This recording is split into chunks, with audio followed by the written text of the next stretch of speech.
जन स्वराज अब एक 2 अक्टूबर 2024 को एक राजनीतिक दल के रूप में वो बनने जा रही है और इसका फैसला पिछले 9 जून को पटना के ज्ञान भवन में हजारों कार्यकर्ताओं के बीच में ये निर्णय लिया गया है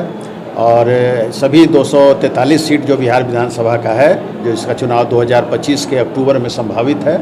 जन स्वराज पार्टी उस चुनाव को लड़ेगी। हमारा दूसरे पार्टियों से हम इस रूप में भिन्न हैं कि हमारे जो उम्मीदवार होंगे वो जनता के बीच से निकल कर आएंगे, कोई थोपा हुआ उम्मीदवार नहीं होगा। अभी तक आप देखते हैं कि जितने भी राजनीतिक दल हैं वो उम्मीदवारों का चयन करके हम लोगों को प्रेषित कर देते हैं और हम चाहे अनचाहे हम उनको वोट देना पड़ता है और जो लोग नहीं दोनों को देना चाहते हैं तो वो नोटा पर अपना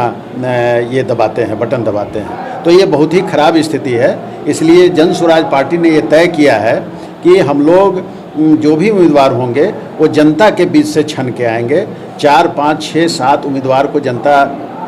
सेलेक्ट करेगी एक विधानसभा क्षेत्र में और फिर उसमें से धीरे धीरे करके उसमें से घटते अंत में कोई सर्वानुमति से एक उम्मीदवार बच जाएगा और वही एक उम्मीदवार चुनाव लड़ेगा। एक और हम लोग बहुत बड़ी बात करने जा रहे हैं, वो ये है कि कथनी और करनी में जन स्वराज के कोई फ़र्क नहीं है। हमने तय किया है कि बिहार में जिसकी जितनी आबादी है हम उसी आबादी के अनुपात में उसको टिकट देंगे। मसलन अगर मुसलमानों की आबादी यहाँ पर 15% है, अगर मान लें तो 100 में 15 सीट यानी 243 में 15 दूनी 30 और उसके अनुसार और बढ़ा हुआ बने 35 सीट हम मुस्लिम उम्मीदवारों को देंगे और इसी तरह से अति पिछड़ों को या सवर्णों को जिसकी जिनकी आबादी है, महिलाओं को हम 40 सीट देने जा रहे हैं, यानी एक लोकसभा पर एक महिला हमारी उम्मीदवार होगी विधानसभा के अंदर। तो इस तरह से एक नया प्रयोग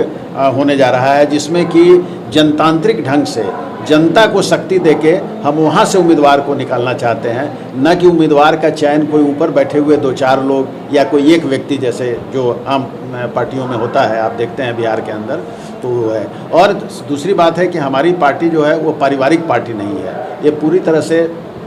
जनतांत्रिक पार्टी होगी। जनतांत्रिक ढंग से उसमें चुनाव होंगे और उस चुनाव के आधार पर अभी जो आप देख रहे हैं ये सब लोग मनोनीत लोग हैं। हम लोग सब लोग जितने भी लोग हैं जो पदाधिकारी कहे जाते हैं वो सब मनोनीत लोग हैं, लेकिन ये मनोनीत नहीं रहेंगे। ये जब आगे आने वाले दिनों में जब जन स्वराज पार्टी बनेगी तो विधिवत उसका निचले स्तर से चुनाव प्रारंभ होगा, ग्रामीण स्तर से, ग्राम पंचायत के स्तर से चुनाव प्रारंभ होगा और वो फिर जिला और प्रदेश बढ़ते अभी तो हम बिहार सेंट्रिक हैं, बिहार को हम एक फोकस करके हम आगे बढ़ रहे हैं। हमारा उद्देश्य बिल्कुल 2 है। एक तो है कि हम बेरोजगारी पर चोट करना चाहते हैं और दूसरा है कि जो बिहार की बहुत बड़ी समस्या है पलायन की समस्या, हम उस पलायन की समस्या को रोकने